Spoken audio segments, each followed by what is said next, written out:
to do my job. And then you put a little bit more pressure on yourself by saving the first one, didn't you? Yeah, it's always a good start, though. It was drama all the way, wasn't it? And you could see there were people in the crowd with tears in their eyes at the end of the game. It meant that much. It meant that much to the players as well, and I think that's what kind of connects us all. You know, it's just that feeling of togetherness and family, which don't care how much money you have, you can't buy it, and that's what makes this club special. I think most of the fans were quite pleased and probably fair to say surprised when Bolton beat Sunderland in the replay up at the Stadium of Light. The fans would rather have Bolton away than Sunderland away. Is that the same for the boys? Yeah, I think also as well. We travel as a club so well, and the supporters are always so good when not even close to home. But even the other night at Southampton, I thought there won't be many here, and it was full, you know. But Bolton's a great place. It always seems to be kind of our stadium, really, and it has been down the years. So I think against Saturday it'll be the same. It was incredible at Sunderland, though, wasn't it, last year in the quarter-final when the lads ran out, and you were late, if I remember correctly. The police cocked it up big time, stuck in traffic, and when the lads ran out, there was, what, 6,000-7,000 fans waiting for you? It was brilliant. They tried everything that day to not get us to the ground, but we finally got there, and you know, the boys were right up for it, and we only had about 10 minutes to warm up, but we got there.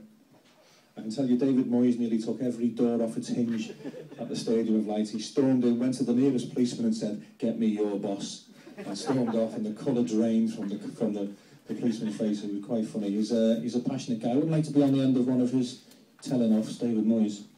No, it's it makes me feel like a little boy, you know.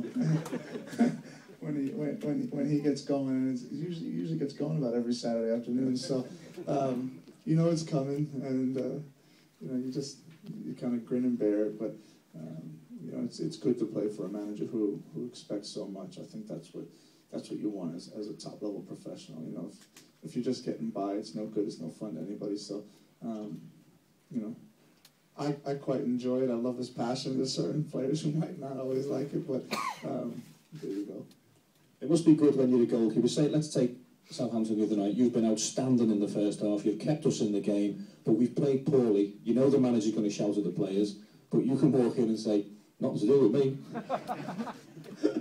Yeah, I suppose that's right. But you know, you also know the way the manager operates is going to get a response. And we have such a great squad, a really close-knit bunch of guys. Our best players have the smallest egos. So when we walked in there, everybody knew to a man we didn't play well enough, and you just kind of know each other, and you realize that the second half was going to be different, and it was. We just didn't get the all-important goal.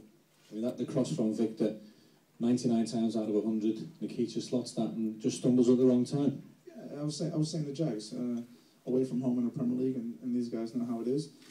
It's back to the walls. You defend for your life, and you take the one clear-cut chance that you get, and that's how you went away from home. And I think we did all of that, and we just didn't quite get the clear-cut chance that we wanted. So that happens. We move on. We take the draw, another clean sheet, and we seem to keep going on.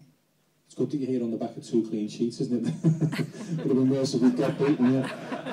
What perfect! I knew you were going to be man of the match. You see, that's why I arranged it. You mentioned then the team spirit amongst the lads, and it's often mentioned in the media, and it's become something of a bit of a throwaway line now for the media. But it's so important because that's what you can't buy. I try and reiterate it every time I speak to people back home about Everton. It's just the greatest bunch of guys I've ever been around. You know, in terms of friends, but again, as I said, guys, you can go into the dressing room and know there's going to be no egos, and if something's going wrong, everybody's going to try and figure it out. And you know, the manager often says just the way that this team operates.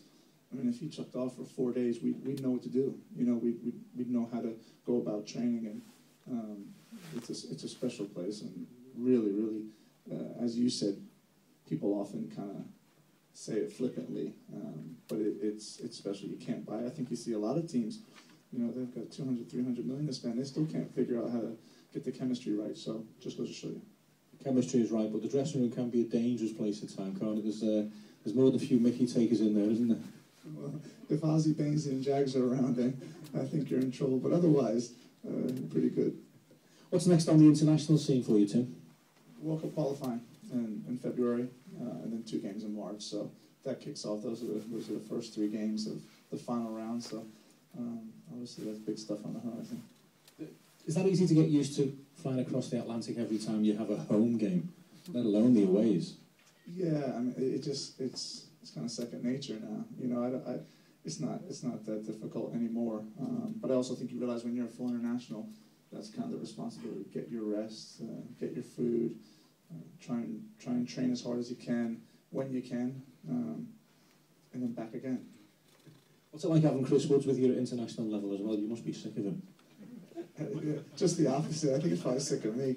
But it's been fantastic. I mean, honestly, I had a smile from ear to ear when he got hired. He's been brilliant for my career, and he's a good person. He's someone who he's got a ton of knowledge about the position. We've got a special bond and chemistry, which I think you have to have with a goalkeeper. Coach has to have with his goalkeeper. So the fact that we can get him on the national team scene was brilliant for me. I know you were excited when Jurgen Klinsmann was appointed, as I suppose was every US soccer player. How's he done? He's been really good. He's innovative.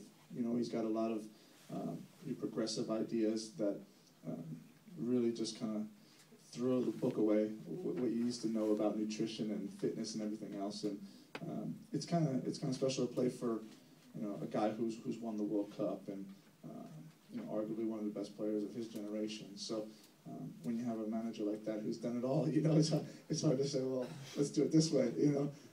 But it's good. It's for me at 33, it was a breath of fresh air to kind of get a change and see a different way. Right, I've done my bit. Any questions for Tim from the floor? This is normally where everybody just stares at me blankly. Thank you very much.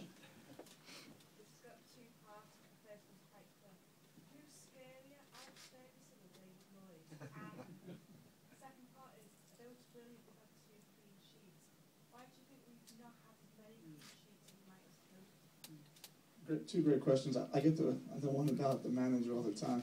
You know, I think I was a young boy. I was 23 when I went to United, so it was a bit of a whirlwind. And as scary as Alex Ferguson can be, I think since I've been at Everton, I've become part of the club, and it means so much to me to be a part of winning and losing. And so, along with that, being here 7 years, the manager puts more responsibility on me, so I feel more pressure.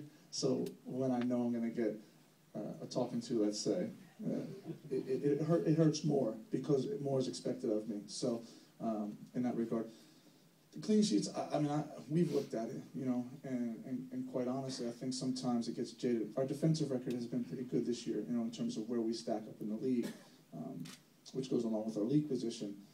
I think we've played a more expansive brand of football. Without disrespect, because we've had success over the last 7 years. There were times when we'd have two banks of four, we'd get it up the pitch, we'd kind of march up behind it.